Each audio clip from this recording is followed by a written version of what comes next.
தர்மபுரி நகராட்சிக்கு உட்பட்ட கழிவுநீர் சுத்திகரிப்பு நிலையத்தை ஆய்வு செய்வதற்காக வந்திருக்கிறோம். தர்மபுரி நகராட்சிக்குன்னா கிட்டத்தட்ட 33 வார்டுகள்.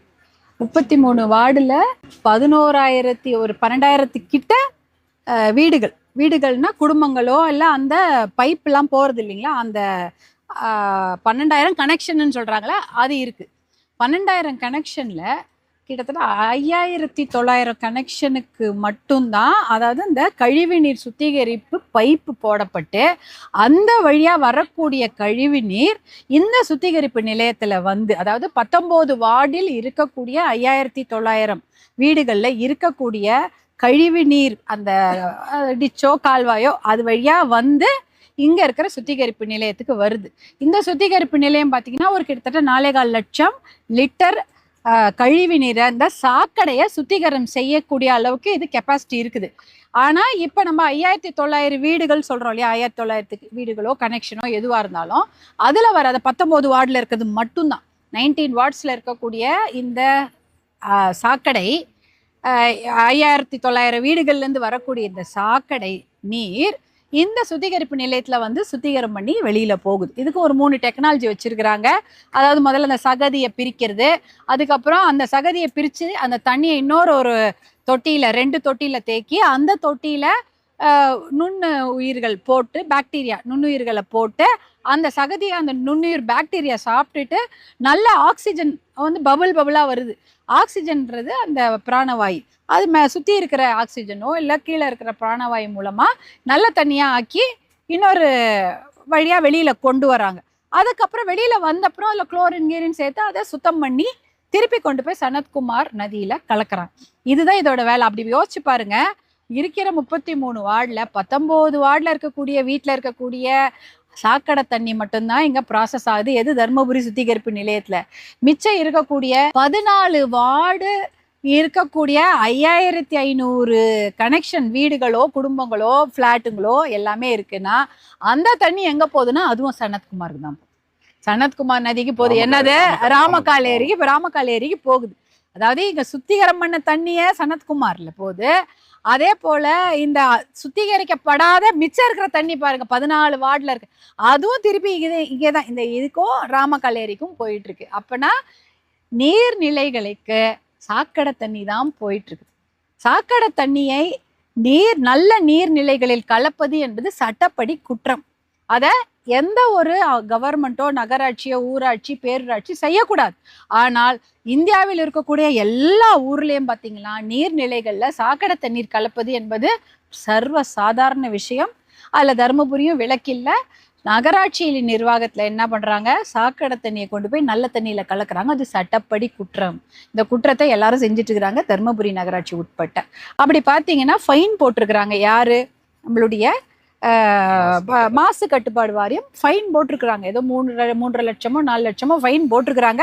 இது வரைக்கும் அதுவும் கட்டப்படல. ஃபைன் போட்டு நீங்கள் கழிவு நீரை கொண்டு போய் நல்ல தண்ணியில் கலங்குறீங்க, அதனால் அதை தடுத்து நிறுத்தணும்னு ஃபைன் போட்டிருக்காங்க. ஆனால் அதை ஃபைன் கட்டலை. அதுக்கு என்ன ஒரு திட்டத்தை கொடுத்துருக்குறாங்கன்னா, இப்போ இதே பகுதியில் இன்னொரு சுத்திகரிப்பு நிலையத்தை கட்டுறாங்க. அது பார்த்தீங்கன்னா இதை விட கொஞ்சம் பெருசு. 5 லட்சம் லிட்டர் சாக்கடை எம்எல்டி, அதாவது million litre per day. 5 something வச்சுங்களேன், 5.2 எம்எல்டினா 5.2 மில்லியன் லிட்டர் பர் டே. அதாவது 5 லட்சத்தோ 5.5 லட்சம் லிட்டர் சாக்கடை தண்ணியை சுத்திகரிப்பு செய்யறதுக்கு இன்னொரு சுத்திகரிப்பு நிலையம் கட்டிட்டு இருக்கிறாங்க. 2 வருஷமா கட்டுறாங்க. இன்னும் 2 வருஷத்துல முடிச்சிருவோங்கிறாங்க. அப்படி பண்ணா இங்க 19 வார்டு தண்ணி சுத்திகரிப்பு நிலையம் சுத்திகரிப்பு பண்ணி போகும். ஒரு பழைய சுத்திகரிப்பு நிலையம் மூலமா புதுசா உருவாக்கப்படுற அந்த சுத்திகரிப்பு நிலையத்துல இன்னொரு அந்த மிச்சம் இருக்கிற 14 வார்டு தண்ணி சுத்திகரிப்பு செய்து அது நல்ல தண்ணியா வெளில போகும். இதுதான் பண்ணணும். அப்போ கிட்டத்தட்ட பாதிக்கு பாதி கழிவு நீர் தான் கலந்து கொண்டு இருக்கிறது நம்ம தர்மபுரி மாவட்டத்தில் இருக்கக்கூடிய நல்ல ஏரிகள்ல. இதான் இன்னைக்கு நடந்துட்டு இருக்குது. அதனால தான் தருமபுரி மாவட்டத்தில் எங்கேயுமே இருக்கிற டவுனில் எங்கே பார்த்தாலும் ஸ்மெல்லு, எங்கே பார்த்தாலும் துர்நாற்றம், எங்கே பார்த்தாலும் தெருவிலேயே சாக்கடை ஓடுது, கொசு வருது, குழந்தைங்களுக்கு அடிக்கடி உடம்பு முடியாமல் போகுது, பெரியவங்களுக்கு மூச்சு திணறல் போன்ற எத்தனையோ வியாதிகள் வர்றதுக்கு காரணம் சாக்கடை நீர் தருமபுரி மாவட்டத்தில் அப்படியே தான் இருக்குது. சுத்திகரம் பண்ணி அனுப்புறது கொஞ்சம், மிச்ச பாதி சுத்திகரம் பண்ணாமல் தண்ணியில் கலக்கிறது தான்.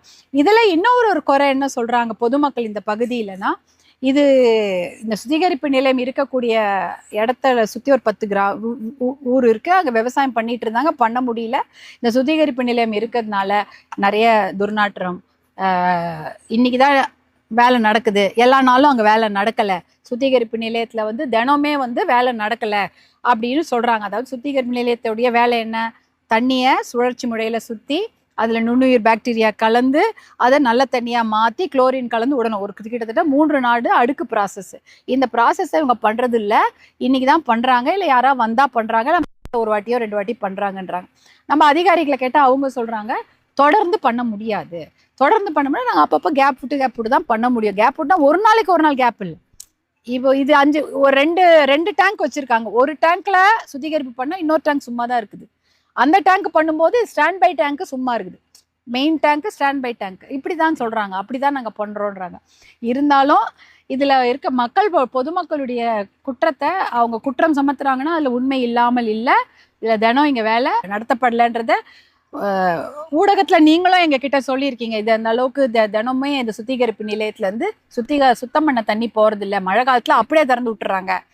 கெட்ட தண்ணி அப்படியே இருட்டோட இருட்டா, வெள்ளத்தோட வெள்ளமா, நல்ல தண்ணியோட நல்ல தண்ணியா, மழை தண்ணியோட மழை தண்ணியா, சாக்கடை தண்ணி தான் கலக்குதுன்றாங்க. மழைன்றது ரொம்ப ரேர் தான் வச்சுங்களேன், எப்பயாவது தான் நம்ம தருமபுரியில் பெய்யுது. ஆனால் மற்ற சமயம் இப்படி தான் நடந்துட்டு இருக்குன்றாங்க. அப்போ இங்கே வந்து அதுக்கு ஒரு மானிட்டரிங் சிஸ்டம் இருக்கான்னு கேட்டால் மாசு கட்டுப்பாடு வாரியம் சொல்கிறாங்க ஒரு மானி வச்சுருக்கோம். அதாவது ஒரு மானிட்டரிங் சிஸ்டம் வச்சுருக்கிறோம். ஒரு சென்சாரை தண்ணியில் போட்டிருக்கோம். அந்த தண்ணீரில் சென்சாரில் அது வந்து சுத்திகரம் பண்ணிடுச்சா, எவ்வளோ பிஹெச் இருக்குது, அதில் எவ்வளோ பாக்டீரியா இருக்குது, எவ்வளோ ஆக்சிஜன் இருக்குன்னு அது எங்களுக்கு சொல்லும்.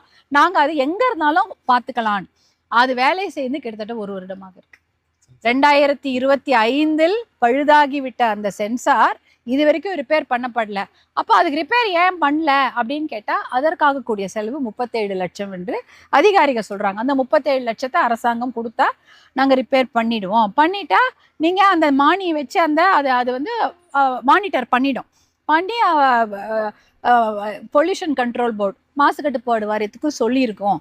ஆனால் வந்து அது இப்போ இல்லை அப்படின்றாங்க. இப்படி பார்த்தீங்கன்னா சுற்றி சுற்றி சுற்றி சுற்றி சுற்றி இதனால அது, அதனால இது, இதனால அது, அதனால கடைசியில் பார்த்தீங்கன்னா அது ஒரு பெரிய விஷய சைக்கிள் மாதிரி.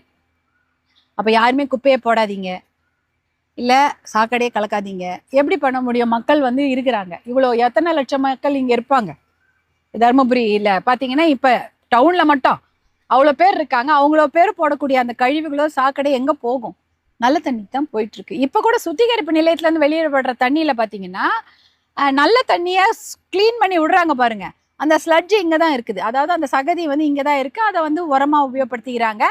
சில சமயம் அதுலேருந்து வர கெட்ட தண்ணியை சேர்த்து இதிலே விட்டுறாங்க. இங்கே சுத்திகரிப்பு நிலையத்துலேருந்தே கெட்ட தண்ணியும் போகுது.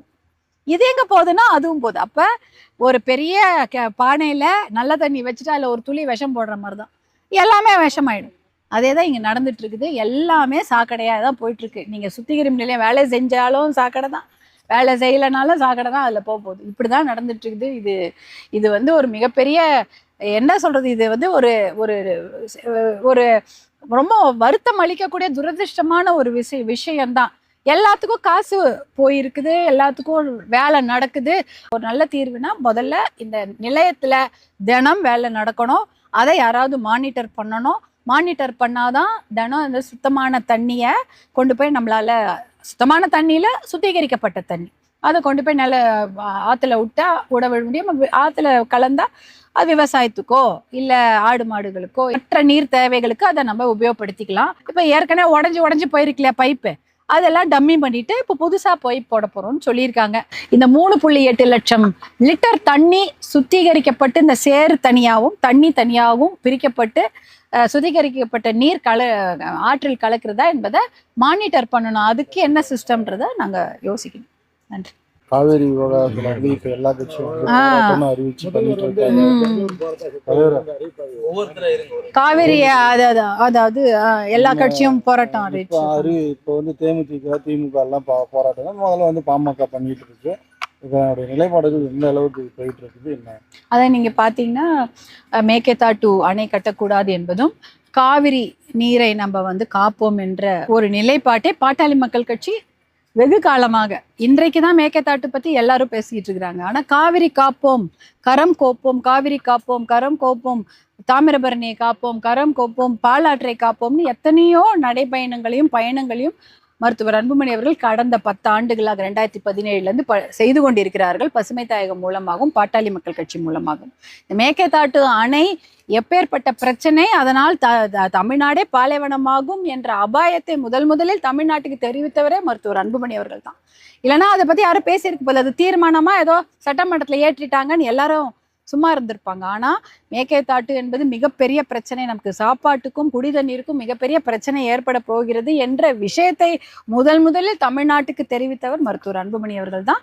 அவருடைய கோரிக்கை, அவருடைய ஆலோசனை தமிழக அரசுக்கு என்னவென்றால், அனைத்து கட்சி கூட்டத்தை கூட்டுங்கள், எல்லாரிடமும் பேசுங்க, அதுக்கு ஒரு ஒருமித்த கருத்தை உருவாக்கி இதற்கு நம்ம போய் டெல்லியிலையோ இல்லைன்னா மத்திய அரசை போய் பார்க்க வேண்டும். அதை விட முக்கியமான விஷயம், சட்ட முன்னெடுப்புகளை செய்ய வேண்டும். பல கேஸை போடுங்க, என்வாயன்மெண்ட்டுக்காக கேஸ், சுற்றுச்சூழல் சம்பந்தமாக அதுக்கு நிறைய வழக்குகளை இந்த மேகதாட்டு கட்டக்கூடாது என்று நாம் பதியப்பட வேண்டும். ஏன்னா மேகதாட்டு அணை கீழே கட்டி விட்டார்கள் என்றால் 12,500 ஏக்கர் தண்ணீரில் மூழ்கிவிடும். அந்த 12,500 ஏக்கரும் ஒரு மிகப்பெரிய உயிரி பன்மைய பூங்காக்கள் இருக்கக்கூடிய இடம். 3 மிகப்பெரிய பூங்காக்கள், அதாவது பயோடைவர்சிட்டி பார்க்ஸ் அங்க இருக்குது. புலிகள் காப்பகம் இருக்கிறது, காவேரி வைல்ட் லைஃப் சாங்சுவரி அங்க இருக்கிறது, அப்புறம் அந்த மாதிரி நிறைய பிலிகிரி வனவிலங்குகள் காப்பகம்லாம் அங்க இருக்கு. அந்த 3 காப்பகங்களும் 3 உயிரி பன்மைய பூங்காக்களும் 12,500 ஏக்கரில் தண்ணீரில் மூழ்கிவிடும் என்ற விஷயத்த நம்ம வெளியில எடுத்து சொல்லி அதுக்கான சட்ட முன்னெடுப்புகளை கேஸை ஃபைல் பண்ணணும். அதே போல மேகதாடு கட்டினா தண்ணி வராது. இன்றைக்கு நீங்க பார்த்திருப்பீங்க, பாராளுமன்றம் நடந்து கொண்டிருக்கிறது, மேகதாட்டு விவகாரத்தை பத்தி பேசி கொண்டிருக்கிறார்கள். முக்கியமான கேள்விகளை எழுப்பியது மருத்துவர் அன்புமணி அவர்கள் தான். அவர் கேட்ட கேள்விக்கு தான் அமைச்சர்கள் பதில் சொல்லி கொண்டிருக்கிறார்கள். மேகதாட்டு அணை கட்டப்பட வேண்டும் என்றால் தமிழ்நாட்டிடம், அதாவது கடைமடை மாநிலத்திடம் அனுமதி வாங்க வேண்டுமா வேண்டாமா அப்படின்னு ஒரு கேள்வி கேட்டிருக்கிறாரு. உடனே வாங்க வேண்டான்னு அவர் சொல்லிட்டாரு அமைச்சர். கடைமடை மாநிலத்தின் அனுமதி தேவையில்லை அப்படின்ற விவாதத்தை 2 நாள் முன்னாடி சொல்றாரு. ஆனா இப்ப இல்ல அப்படி இல்ல அப்படின்னு சொல்றாங்க. இன்னொரு கேள்வி என்ன கேட்டிருக்கிறாங்க, ஆனா சட்டப்படி, தார்மீக ரீதிப்படி மட்டுமல்ல, சட்டப்படி கடைமடை மாநிலத்தின் அனுமதி இல்லாமல் முதல்மடை மாநிலங்கள் எந்த ஒரு கட்டுமான பணியை நதிநீர் படிகளை கட்ட முடியாது. அதனால அது அமைச்சர் சொன்ன தகவல் அது உண்மைக்கு புறமான ஒரு தகவல். அடுத்தது இன்னொரு கேள்வி, துணை கேள்வி நிறைய எழுப்பியிருக்கிறாரு. அந்த கேள்வியில டிபிஆர், டீடைல் ப்ராஜெக்ட் ரிப்போர்ட், அதாவது விரிவான திட்ட மதிப்பீடு அறிக்கையை கர்நாடக அரசு எடுப்பதற்கு அனுமதி மத்திய அரசாங்கம் வழங்கிவிட்டதா? இதே டிபிஆர், டீடைல் ப்ராஜெக்ட் ரிப்போர்ட்டை எடுப்பதற்கு காவிரி நதிநீர் ஆணையமோ உச்ச நீதிமன்றமோ கர்நாடக அரசு அனுமதி வழங்கி இருக்கிறதா என்று கேட்டால், இன்றைக்கு அந்த நீர்வளத்துறை இணையமைச்சர் பதில் சொல்லியிருக்காரு, நேற்றே சொல்லிட்டாரு. அப்படிப்பட்ட எந்த ஒரு அனுமதியும் மேகதாட்டு விவகாரத்துக்கோ, டிபிஆர் மேகதாட்டு அணை கட்ட வேண்டுமா வேண்டாமா என்ற டீடைல் ப்ராஜெக்ட் ரிப்போர்ட், அதாவது விரிவான திட்ட அறிக்கை மதிப்பீட்டுக்கு கர்நாடகத்துக்கு அனுமதி வழங்கப்படவில்லை என்ற ஒரு பதிலை மருத்துவர் அன்புமணி ராமதாஸ் அவர்கள், பாராளுமன்ற உறுப்பினர் கேள்விக்கு பதில் அமைச்சர் அளித்திருக்கிறார். இப்படின்னா என்ன அர்த்தம்? மேகதாட்டு அணை கட்ட முடியாது, ஒரு செங்கலை கூட அவங்க எடுத்து வைக்க முடியாது. டிபிஆருக்கே அனுமதி இல்லைன்னும் பொழுது அணை கட்ட எப்படி அனுமதி? அதனால்தான் இவங்க சொல்றாங்க அணை மேகதாட்டு வேணான்னுட்டாங்க. மத்திய அரசாங்கமும் சரி, காவிரி நதி நீர் ஆணையம் சரி, உச்ச நீதிமன்றமும் சரி எந்த அறிக்கைக்கும் அனுமதி கொடுக்கலங்கிறாங்க. அப்புறம் எதுக்கு மேகதாட்டு பத்தி நம்ம பேசிட்டு இருக்கணும்? எதுவும் தேவையில்லை. மேகதாட்டு நோ நீட் மேகதாட்டு, அவ்வளவுதான்.